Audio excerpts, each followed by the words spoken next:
most interesting thing for you to speak on first in terms of like Cake on Tuesday? What is your muse? What gets you out of bed in the morning? Well, what gets me out of bed in the morning is not holographic video anymore because that's not what I'm doing anymore. So Yeah. that was my catalyst, basically, where I ended up writing Cake on Tuesday about that journey, which was fascinating. And Yeah. then everything I'm doing now is working with other founders and innovators and business leaders to help them on their innovation journey. So that's what gets me out of bed in the morning because I really enjoy that problem solving of working with doers who are Yeah. so busy doing, they don't have Yeah. time to usually talk about it, one. And if they do, they don't have time to stop and think and optimize and improve things. But it's always those little improvements that make such a big difference. So it's really fun working with leaders when I can say, I've been there. I know what it's like to build a plane while you're flying it. And you know what? We can make improvements on the go and it's going to be amazing. And you don't have to stop. We'll keep flying, but it's like building and fixing the plane while we're Yes. flying. That's Yeah. pretty much what we're talking about. So that's what I love doing. That's what gets me up in the morning. I love it. What was the part of the path in the, what do they call it? The path through purgatory that kind of allowed you to uncover it. It is one of those things. I've got the same thing you do. I love people that have calloused and blistered fingers, where I just go, wait, you can tell the people that have really done it because Yeah. I mean, everything in terms of just how they even talk about it, they know about the darkness of how hard it actually is and things like that.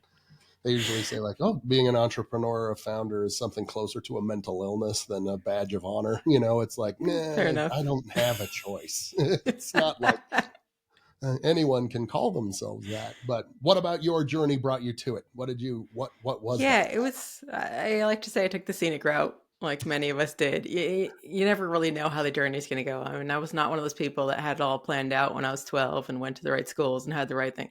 It was not one of those journeys. It was very messy. So Yeah. I think looking back on it, it makes sense. Like, oh, okay, I get that. But in the time, sometimes some of the moves were like, I'm all over the place. But I enjoy the looking back and realizing that's the thread that binds through everything. So entrepreneurship was always in my blood. My mom had her own art studio. My father worked for a two-person company. It was always something, the small business entrepreneurial approach. It was just like, yeah, that's normal. That's what you should do. Mhm. And then I went to Babson College for my master's, and this is number one school in entrepreneurship at the time. When I Yeah. went there, it was like Oh, the place to be for entrepreneurship. I was set up for this. By the way, that's an interesting path too. I couldn't afford to go there, so I ended up getting a job there, and then they paid for me to go there, which is great. clever. But going Clever. through that process, I was like, yes, I'm on this entrepreneurial path, but yeah, I should get some experience out there. And I was working through getting my MBA as well, and I kind of fell into corporate America and corporate tech. I say I married the engineer. I wasn't going to be the engineer. So for me, when we moved for life choices, moved to Silicon Valley for a while for my husband's career, I was in Silicon Valley Mecca, and it just happened through connections, talking to people. I was more the, hey, I'm new to the area. What should I know? What should I not know? Mhm. And somebody mentioned that worked at Cisco, like, hey, why don't you apply here? And I literally laughed. I was like, I'm not. My undergrad's in English. I'm not a tech. I'm not an engineer. This is not my world. And he rightly so challenged me with Cisco's a big company, like any big company, big tech companies, like not everybody here is an engineer. Like you need a lot of pieces to make this engine run. And long story short, I did get a job there. And then once inside, I started looking around. It's like a, kid in the candy shop with a big question of why. It's like, why do we do this? Why do we do this? And it was a lot of fun to ask those questions from the inside. And I realized a lot of them people consider to be novel questions because I'm looking at it from I don't know what the hell I'm doing. Like, let's have this, let's check it out. But people are looking at it and starting to challenge processes that they've done. And it's like when your kid asks you like, well, why is this way? Like, why is this way? We've always done it that way, but why? And so it led to a lot of really interesting conversations, and it opened up doors in operations, opened up doors in strategy, and really was able to connect with some great leaders who were open to the annoying person asking why all the time. Uh-huh. And that just allowed me to build roles that didn't exist before. I think I went like out a good 8-year stretch, never having a job description. And that was a lot of fun because it was providing value. It was a way of saying, hey, I don't know why we're doing this. Nobody else knows why we're doing it. Maybe we should change it. And then we try to change, like, hey, this is better. Let's do more of that. So that's kind of what led me on that journey. And the process to end up starting a company inside of a company. Again, I didn't set out to do that. If you had even told me on day one of Cisco, like, hey, years later, you're going to be building a stealth startup inside of this. And yeah, right, sure. Okay, pull the other one. But you end up having these interesting conversations, and it came from the why. Why do we do this way? And my boss at the time was the head of strategy and operations for the collaboration technology group that I was working in. Mhm. And it started with an argument over coffee. It's just having coffee. He had another group. His team was working on the long range strategic plan. I was doing strategic partnerships for him, and I was kind of giving him a hard time. I'm like, these guys have been closed up in a conference room for like a week building this long range strategic plan. Like, it's only a 3-year plan, which isn't very long range in technology. And how Yeah. strategic can it be? They haven't left the room. They haven't talked to anybody. They haven't gone outside. Like, what are we doing here? And so he gave me some runway to say, kind of the challenge of, you think you can do better? Show me. And I started going outside because I like talking to people and seeing what people are doing. And I love the kind of crazy new innovations, the 12 people in a garage building something, like, nice. Can I try it? What is it? So I Yeah. went to all those conferences, went to the expo floors, just tried every demo. This is pre-COVID, just like, sure, I'll put this headset on my face that 100 other people had on. Mhm. Checking all these things out and realizing in the collaboration space that holographic collaboration had the potential to really disrupt and transform the business we were in. And none of the big players were really serious about it at the time. Really? And so I brought that back to my management team saying, oh, what are we doing here? Like, if this works, this It's could a big deal. really Yeah. be a game changer. Like, we should at least be exploring it. And, we might discredit and say, oh, it's not for us, but we should have that informed opinion. And so that's how it all started. I started looking at holographic technology. And this is pre-COVID. This is pre-COVID. Yeah, damn straight. This is Yeah. awesome. This is one of those Yeah. I applaud you because I've met a handful of people that like they work at these big companies and you go, hey, what do you do? And they go, special projects. And you go, okay, someone noticed that person needs to stay around and they don't want to let you go. And that person, I go, if you ever find that person, watch and hang on because they're usually doing some of the funnest stuff at those companies. But it usually means someone high up gave them air cover and just went, I don't know what you're going to do, but you're going to do something good soon. Yes. And I have to give a shout out to Congratulations. some great managers that allowed me to do that. I did have one wonderful boss that I basically walked in his office one day and said, I don't want to do this anymore. I think I'm going to quit. He's like, wait. What do you want to do? So yeah, it led to one of those conversations. That's awesome.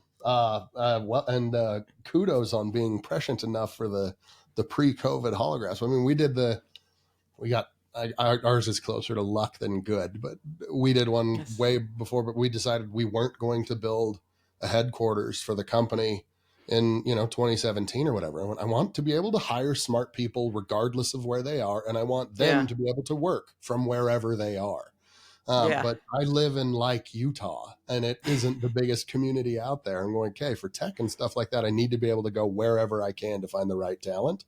Yeah. And at the time, I remember people going like, you don't have an office? I went, no, and we won't. And then COVID hit and tons of companies shuttering and things like that. And we're like, yeah, we're fine. It did not significantly phase us. I got lucky though. I'm not smart. Yeah.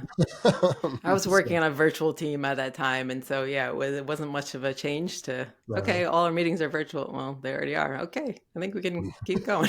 Proceed Yeah, as you carry were. on. So what did that turn into when you started migrating and doing kind of the boutique consulting and things like that? Yeah, so after spending a lot of time in corporate tech and a lot of that in building a startup, so it was not a normal corporate tech job. Uh-huh. I had to take a pause. It was a crazy wild ride for a long journey. I basically led that as an internal CEO is the best way to describe it for several years. And then when we handed it off to scale up and I stepped away and started working on the next venture and started building up some other things with the CTO team. It was a lot of fun, but it was kind of like, this is crazy. Like, is this what I want to do for life? So I took a pause and thought about it and realized how much of a learning journey that was. Again, when you end up doing something pretty cool, but you didn't set out to do it, you have to look back and take a pause when you finally get a chance to take a breath and say, what did I learn in that process? What would I have done differently? If I do this again, how would I change things? And I started writing. I'm not really a verbal processor. I'm a write it down processor. So I started writing a lot of notes and jotting things down for myself, kind of like a personal postmortem, Uh-huh. and realized I was writing a lot and Yeah. realizing some of this ties together and makes sense. And then I'm like, hey, maybe this will help somebody else, not just me, and not just be my journal notes here. And it ended up Wait, can I forming pause for itself one into a, second? When you say journal notes, because as soon as you said writing, I went immediately in my head. I went, I want to know what kind. Cornell mm, Notes journal, post-it notes everywhere at all times. What's the all method of to that the madness? Because I've had a above. few people say the personal debrief is one of the most single useful things that you can do, Yes. period, in life. Add me to that group, because I think I would say that too. I am a pen and paper notebook kind of person Uh-huh. because I like to be able to go anywhere and do that, Is preferably it outside. part of the process just like, and to some extent writing things down almost helps commit them to memory, that it almost puts like an additional feedback loop? It Like, do you go back and forces, revisit these regularly? not always. Sometimes I write it down and never look at it again, but Yeah. writing it down. So there's this quote from Elizabeth Elliot that I always loved, and probably butcher it, but it basically said, you never fully understand what you believe until you write it down. Huh. Okay. And I always thought that was kind of brilliant, because writing it, just the act of pen to paper, just the act of making it form words, like we have all sorts of crazy thoughts. And I'm sure it's very busy in your head. It's very busy in my head. There's a lot going on in there. And a lot of them are just sort of these vaporous, half baked thoughts, and they come Yeah. and they go really quick. But if you're forced to actually capture it in words on paper, even if it's not super clear, you're at least giving it shape. And I think Mm. that helps a lot, at least for me, in that postmortem process, that personal reflection process of, I had to give that idea enough shape that it could form words on paper, and that gave it some clarity. So it gives me an idea of what I'm thinking and what I learned from that. I like that. I've heard kind of the extension that like once you have to really understand something, try teaching it, because you have to Yes. simultaneously simplify it well enough that a novice can understand it, and that's Yeah. actually a real mark of sophistication. Is can you make a complex whatever simple, right? Oh, so that's my new challenge for 2026. We can talk about that later. But to back on the journey of, like, it ended up all becoming a book, and Mhm. then I got that published October 2024. The book came out, and Uh-huh. it's titled Cake on Tuesday: 25 Lessons to Unlock Corporate Innovation. And it was really my way to give order to that whole postmortem process. Like I said, there's certain things I didn't necessarily see or understand in the process, but looking back, you're like, oh, that makes so much sense. Okay, I see why this, then this. And I had to go through that before we could do this. And so the book is structured in it's 5 sections. Each of Uh-huh. 5 sections has 5 parts to it. It's just short, snappy lessons, things I learned. And my goal is to say, this was a 6, 7, 8 year journey. Hmm. This is what I learned. You could read it on a coast to coast flight. Hopefully it'll Yeah. help you on yours, and you don't have to go through 8 years to learn all that. So I love it. What were the big ones? I mean, I've done innovation at a large multi-billion-dollar corporation, and I largely kind of left because of it too. One of those, yeah. I've always thought of it, and then people have described it as the Pony Express hire, where they're like, there are certain people that can get you from 0 to 1, and different people that get you from 1 to 2, and different people that get you from 2 to 3, and Yeah. really large organizations and stuff like that.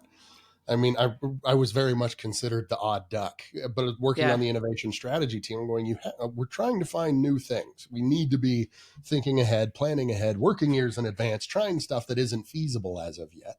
Yeah. And man, balancing that and the politics and stuff that comes with a large organization like that, like you stepped on toes. I Oh stepped on yeah. toes, right? I'm also not there anymore. You notice.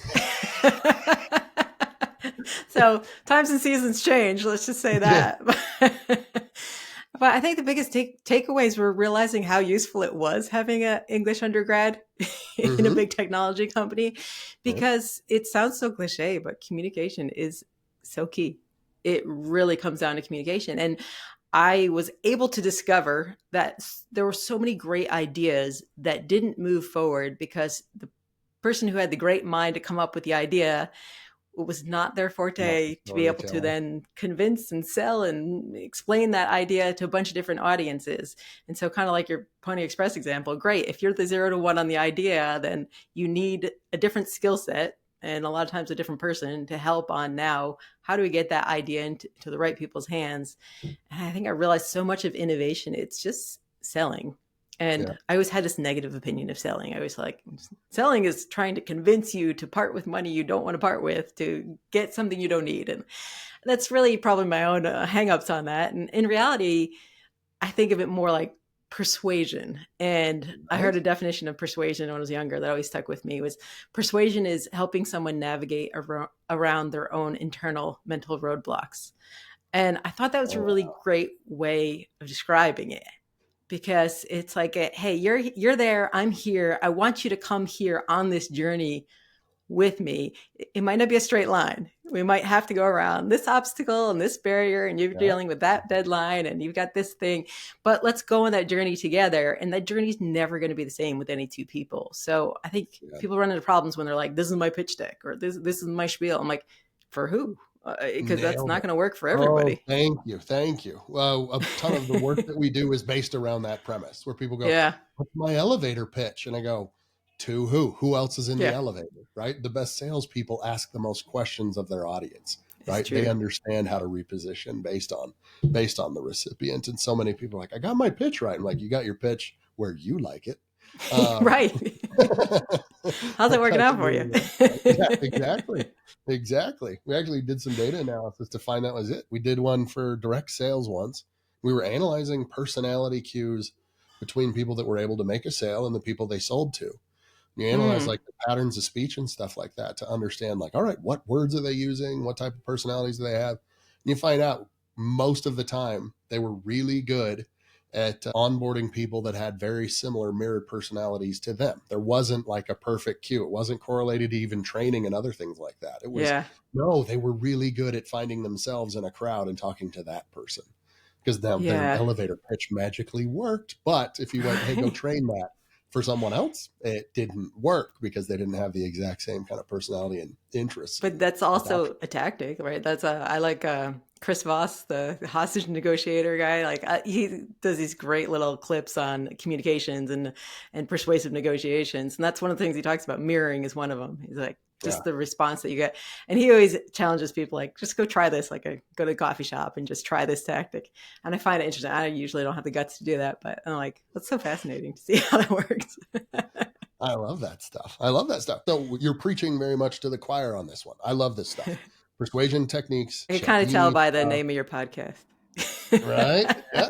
I did my undergraduate in argumentation and decision making, but Oh, basically, that's how do you fun. understand negotiation tactics, mediation, persuasion, fallacies, stuff like that? Again, how do you kind of Yeah. interpret a decisioning path and then how do you turn it into a system and utilize it? So And I you love this probably use stuff that every day. all day. My joke for everybody is like, I think I'm the only person that uses their bachelor's degree like all day, every day. Like it's the most Yeah, useful thing I could have learned. right. And I was really nervous to even do it in the first place. I was like, there's no way this is going to be helpful. And then I finished. I'm like, all day, every day. I'm only using it. So I absolutely loved it. What else did you learn? I'm curious because you have these 25 things. I want to actually Yeah. dig in. What are the biggest ones? Well, What I else is think on that list? it's Storytelling's a big one and a really hard one. interesting to me to see how it resonates with different people. I know people always say like never read comments or online social media things or reviews, but I love reading like my Amazon reviews because you see how Uh-huh. people react to it and certain things resonate with different people in different opportunities. So such a varied thing. Like I wrote this from a point of entrepreneurship, of trying to innovate inside of a big company. But I've had people who are like, this was game changing in my small family business or in my real estate company or things that had really no industry application. So I love that. Some of the things that I think were the most resonant for a lot of people, they liked the chapter because I titled the section, Don't Be a Flat Squirrel. Okay. And I think that just brings up such a visual for people. People are like, all right, what I think I know what you mean by that, but what do you mean by that? And that it was all about decision making and being decisive and leadership and how specifically when you're leading in innovation, when you're leading something that we're building something every day that nobody's ever built before. There's no playbook, there's no Gartner Yeah. study on it. There's no like, we're figuring it out as we go. And so when you are leading something like that, there's so much ambiguity that you as a leader have to almost counterbalance that with clear decision. And it's okay if you're wrong, but you have to take action. Like action trumps everything. Make the decision, learn from it, pivot, move on. And so that don't be a flat squirrel is really all about not how waffling and decision making is usually the biggest innovation killer anywhere, but specifically at large companies. I agree on that. There's a ton of people, some of the best people in those innovation strategy groups were versed, for lack of a better term, at putting their job on the line, knowingly, Yeah. willingly, going like, yeah, if it doesn't work, fire me. Yeah. But I'm here to do that. Like that's why I Yeah. signed up for this job, is to do big things. So yes, let's go. Yeah. And a lot of the people that I found, like when, again, some of the big pain points we had is if you became the direct report of one of those wafflers, it was soul crushing. It's brutal, brutal, brutal. It's very Yeah. hard to get anything done. It's also, it is soul crushing is probably a good way to describe it. I mean, these people were fantastic at keeping their job. I remember them like having a role for 18 plus years at the company. And I was going like, good and a bad thing, like to some extent, no one's that good. Yeah. So the likelihood that they've only been hitting triples is, no, that's something's fishy. Yeah. And so oftentimes when you wanted air cover to go, hey, I need to try something, I'm going to put some budget on the line, I'm going to put some resources on the line, and no, I'm not sure if it's going to work, but if it does work, there's a lot of upside to this working. It's a calculated risk. And Yeah. just like, nope, let's not do that. And they found out it was so much easier to keep a job than to actually really do something that kind of put a dent in the universe. That is true. Not being a boat rocker is much easier to keep a job than boat rocking. It's a treacherous business. But it's fun. People tend, what's the quote? There's not that many, there's not much in the middle of the road, but yellow lines and dead roadkill. So it's like, there's my flat squirrel right there. Exactly. Yeah, there you go. Yeah. And my second chapter in the book too is titled "Be Disagreeable," and Nice.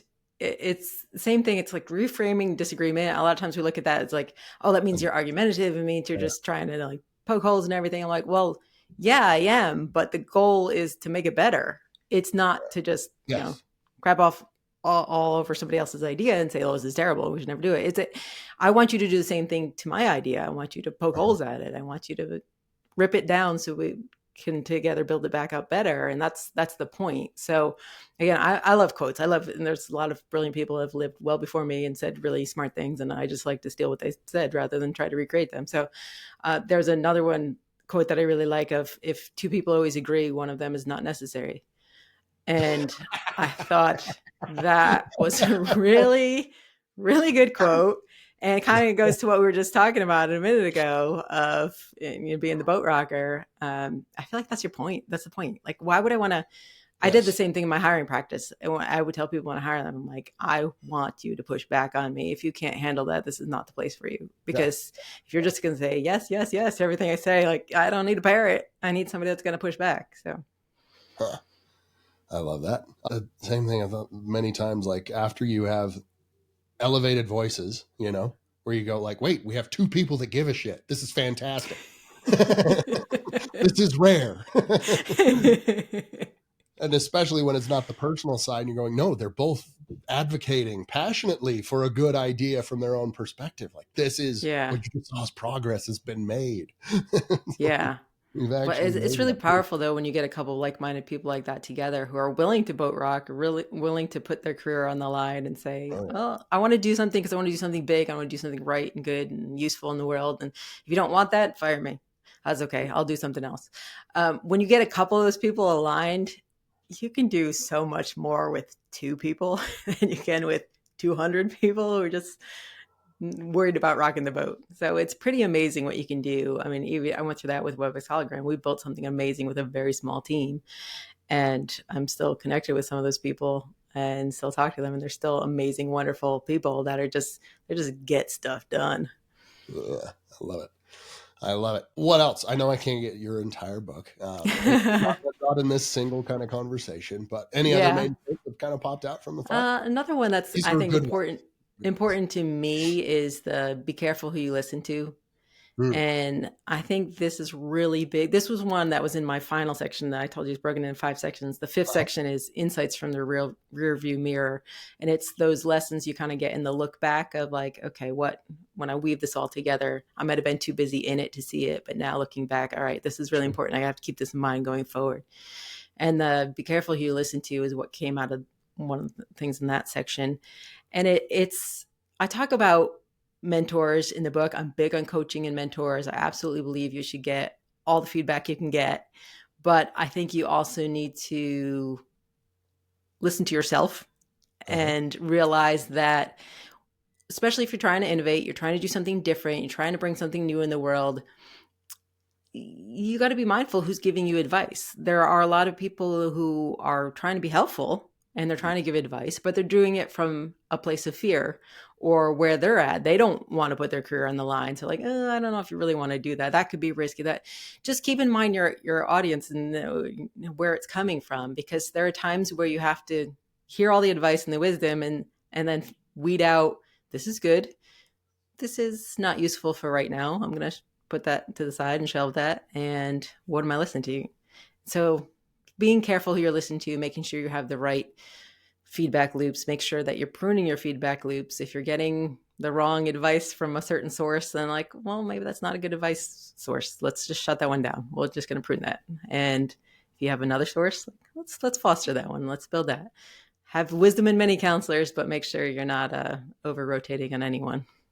Do you have when you're working with like existing founders and stuff like that, do you find that's one of the ones they're the worst at? I mean, because again, like every time I go to like, oh, let's go to these networking events and things like that, and people go like, oh, like, I mean, there's a lot of people oftentimes who are like, the joke is this is everybody looking for jobs from other people who are also looking for jobs.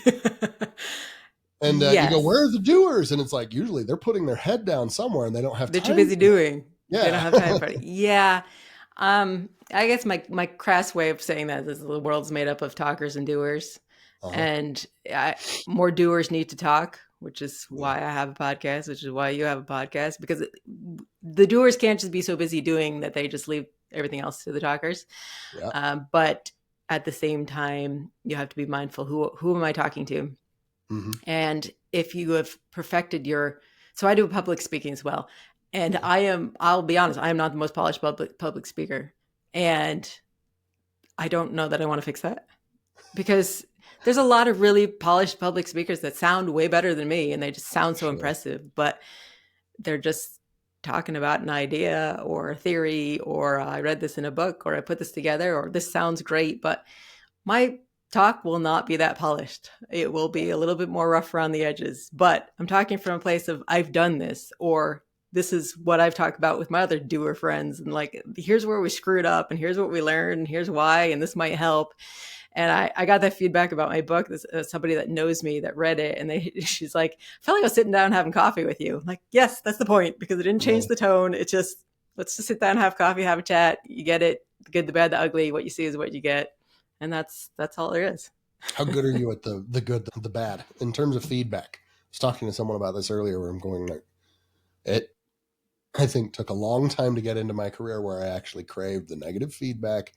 Not because it wasn't available, but because like when you can get to the point where you can go like, all right, fine, I'm not going to be poor. At least above average at this job. And simultaneously, the more it hurts, the more there's probably that nugget of truth in there that I really do need to deal with, and recognizing it is the strength, not the weakness, right? It's like, all right.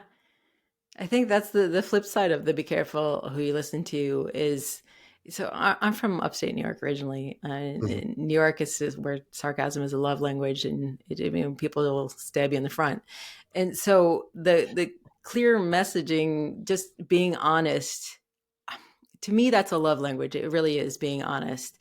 And it has to really be clear where it's coming from, though. I know like there's that Radical Candor book where she talks about like, if it's from a place of love, you can be much more radical in your feedback and embrace candor. And I think that's true to an extent of, if somebody knows I only have their best interest in mind, they're going to take a lot more deep criticism from me than if we don't have that kind of relationship.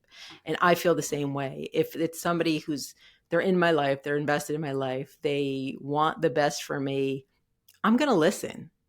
And if it hurts to hear it, I know it also hurt them to say it. It's not Yeah. the easiest thing to say. So I appreciate that, because it's much easier to not have the hard conversations and let it go by. But I got kids too. It's like I have to. My job. I told my husband. I tell our kids all the time. Our job is not to be your friend. Our job is to create you to be a functioning, self-sufficient, well-adjusted adult. And sometimes it's going to hurt, but Yeah. that's my job.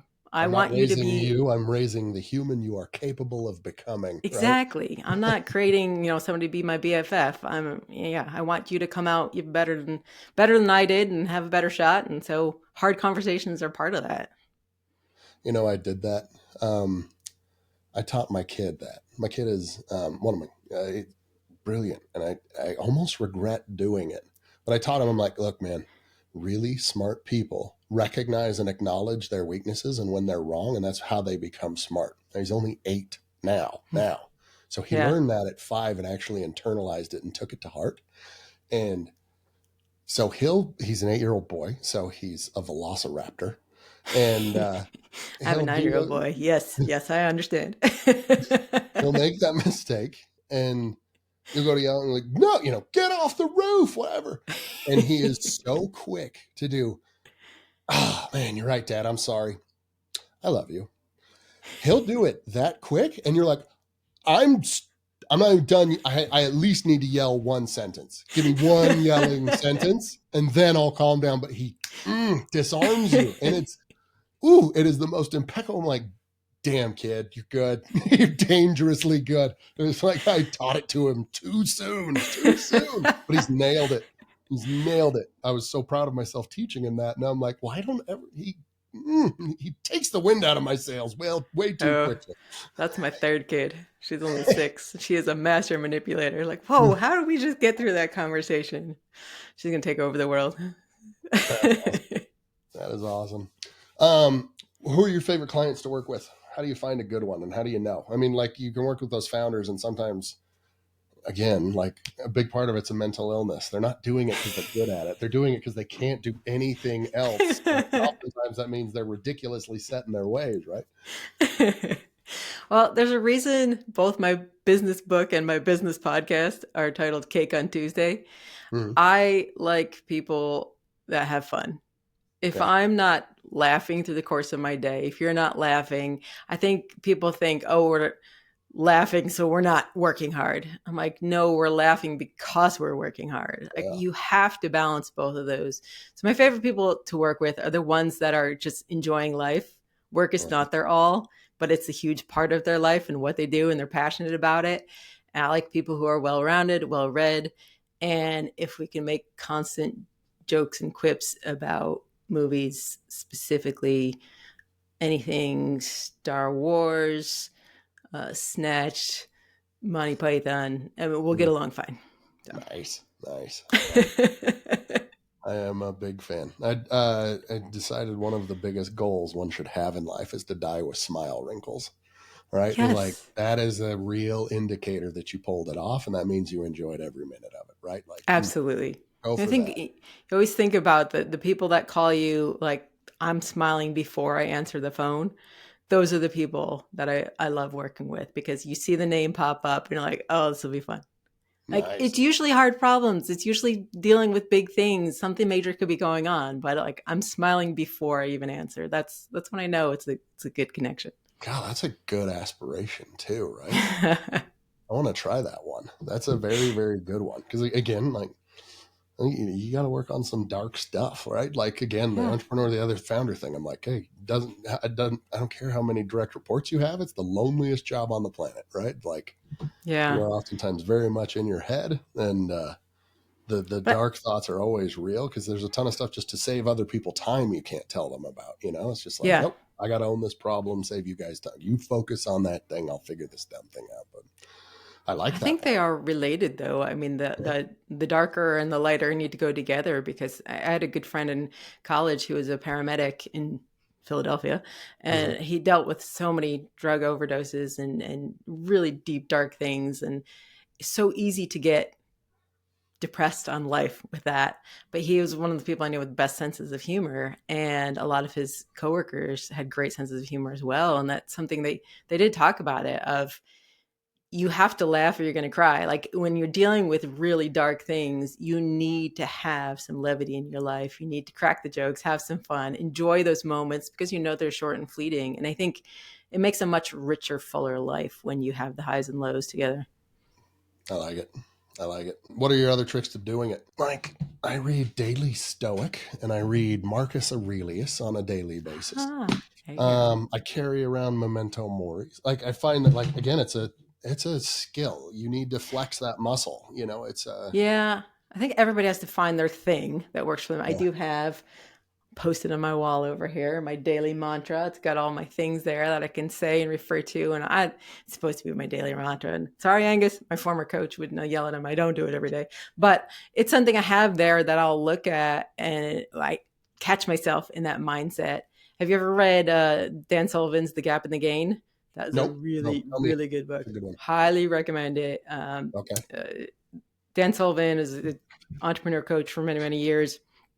Him and I'm blanking on the name of the co-writer, Dr. somebody that wrote this book together. They wrote several books together based on Dan Sullivan's coaching philosophy, but there's a book called The Gap and the Gain, which is probably my favorite one. I've read a few of his, and he talks about everything you look at everything with the perspective of, am I in the gap or am I in the gain? And he's like, if you're looking at something of where you're trying to go and how much farther you have to get there, you're going to be looking at it through the vantage point of I'm in the gap. Whereas you're looking at here's where I am today and here's where I came from, you're going to look at it in the vantage point of the gain. He's like, that completely changes your perspective of where you are in the journey, because we never arrived. We're never done. Like, I've accomplished life. I'm done. You're always on this journey. So if you're looking at things in the gap versus in the gain, it really impacts how you operate, how you feel, your emotions, how well you can show up, like so many things. And that's a really, really good book. I think he kind of has that, you get to the point where you get the short response of, okay, you're in the gap. All right, let me get out of the gap. Like it's a quick little reminder that you can do. My husband read the book too, and we can kind of challenge each other on it now and then too. It'd be like, all right, that's gap thinking. And you're just kind of like, all right, where's the gain here? And you focus on that. So I think that's one of my things I fall back onto as well. I've been waiting to find a tattoo that I'm willing to get, but I don't have any. I've never seen one that I liked enough to actually pull off. Haven't gone that far either. I've always thought about the Memento Mori on the forearm. I'm like, just see it every day. I'm like, it is a good reminder. I think it's the whole, we all take life too seriously. The whole, none of us get out alive. So can't take it too serious. I like it. How do people find you? What are the best places to get in touch?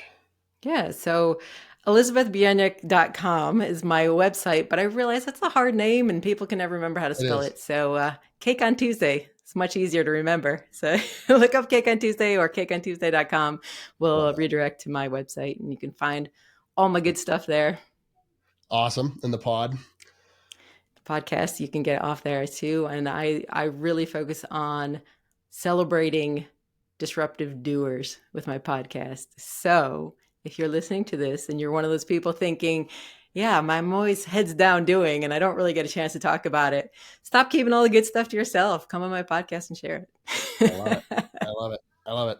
It's a good way to get thoughts out and force yourself to kind of have the kind of mentor conversations as well. Yeah. I always found like we did one at a former company, and it was there for strictly commercial purposes. And it was very much like, let's talk about this specific vertical all the time.